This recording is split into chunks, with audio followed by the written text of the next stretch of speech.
Banorët e zonës kanë vlerësuar ndërhyrjen e realizuar në aksin rrugor Ura-Shtrenjtë-Prekal pas dëmtimeve të krijuara në këtë segment.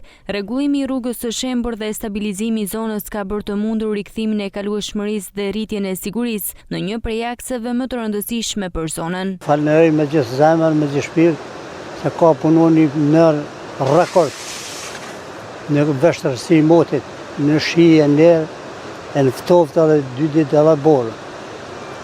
Në një kohë rekord, pa u shkut me tonat vështirësi kohët, e përfunoj rrugën sa i mënyrës të peshkëtia.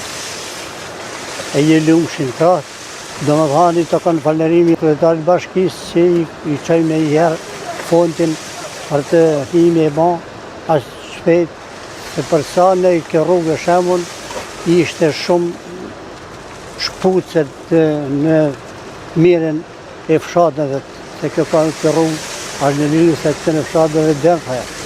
Ne i lumë shëntrat, pa ne ojë shumë se me e kanë banë me një cilësi të mirë edhe të shpejtë. Sipas banorëve, ndërhyrja ka shmangur vështirësitë në qarkullim dhe ka garantuar lëvizje më të sigurt për drejtuesit e mjeteve dhe këmbësorët. Autoritetet lokale bëjnë me dije se monitorimi i situatës do të vijojë.